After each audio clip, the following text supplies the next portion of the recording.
श्री स्वामी समर्थ स्वामी आहेत या चॅनलवर आपले स्वागत आहे। यंदा 25 जानेवारी रोजी षटतिला एकादशी आलेली आहे। या दिवशी भगवान विष्णूंची विधिवत पूजा केली जाते आणि भगवान विष्णूंबरोबरच माता लक्ष्मीची ही पूजा केली जाते।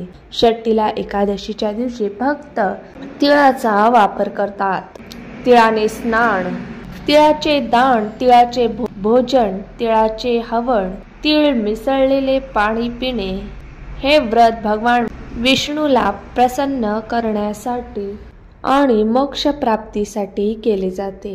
या दिवशी सर्व महिलांनी सकाळी उठल्याबरोबर एक काम करायचे आहे। ते कोणते हे पाहण्यासाठी व्हिडिओ पूर्ण पहा।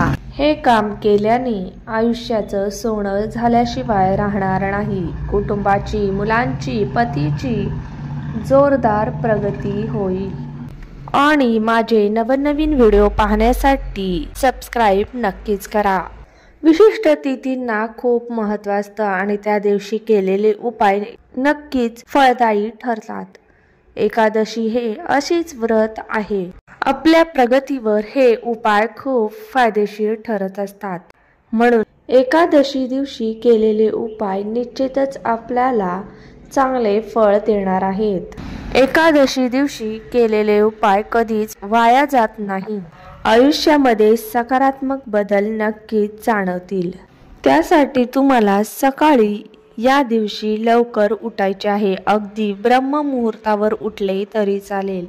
सकाळी स्नान करायचे आहे। स्नान करत असताना तुम्हाला आंघोळीच्या पाण्यामध्ये थोडेसे पांढरे तीळ आणि गंगाजल टाकायचे आहे आणि स्नान करायचे आहे। यामध्ये जर गंगाजल टाकून जर आपण स्नान केले तर पवित्र नद्यांमध्ये स्नान केल्याचे पुण्य आपल्याला प्राप्त होते। आणि तीळ टाकून जर आपण आंघोळ केली तर आपल्या जीवनातील सर्व दुःख, कष्ट, संकट नाहीसे होतात। यानंतर तुम्हाला आपला मुख्य दरवाजाचा दार उघडल्यानंतर एक तांब्या घ्यायचा आहे व त्यामध्ये थोडीशी हळद टाकायची आहे व ते पाणी तुम्हाला उंबरठ्यावर व उंबरठ्याच्या बाहेर शिंपडायचे आहे।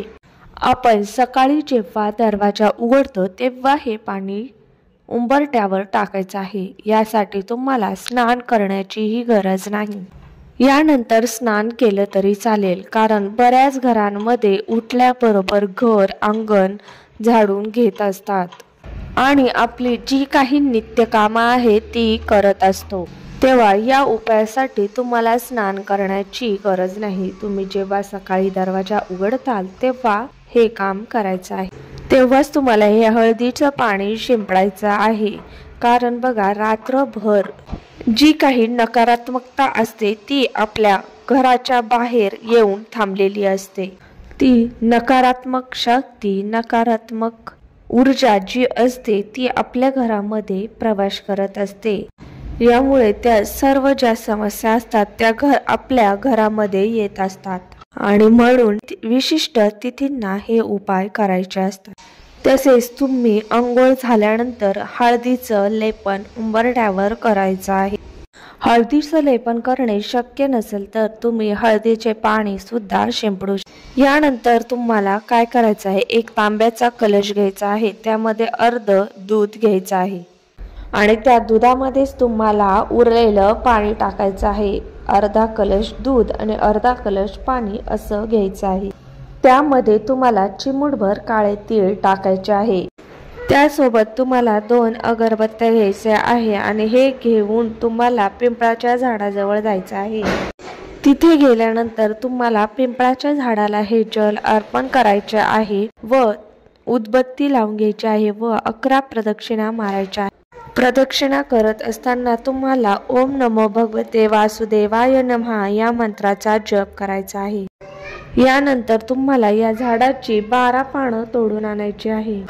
चांगली आणा, कुठेही फाटलेली तुटलेली पाने आणू नका। ते घरी आणल्यानंतर तुम्हाला या 11 पानांचं तोरण बनवून घ्यायचं आहे। एक धागा घ्यायचा आहे व त्या धागाने तोरण बनवून घ्यायचं आहे व त्याचं तोरण तुम्हाला घराच्या मुख्य दरवाजाशी लावायचं आहे।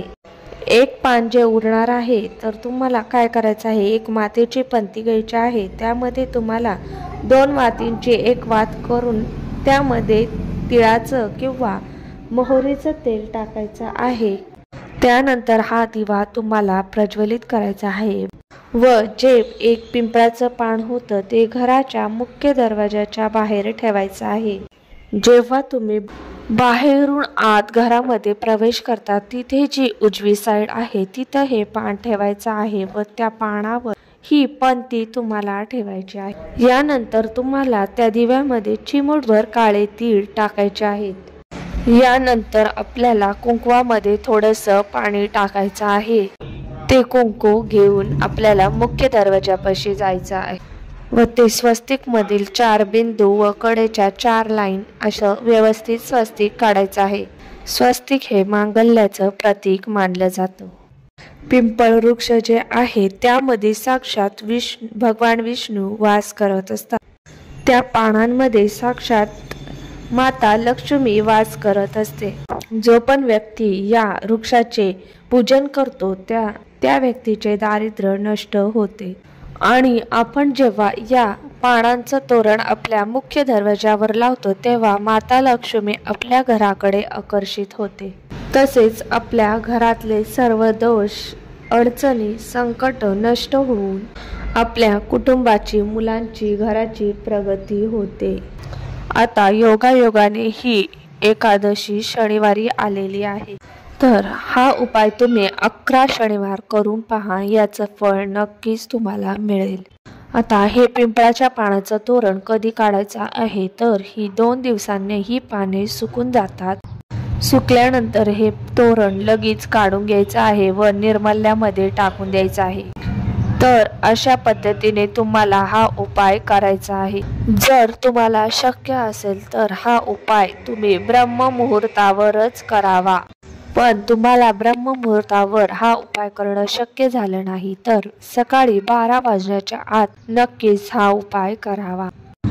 या उपायाने तुमचे अनेक फायदे होतील.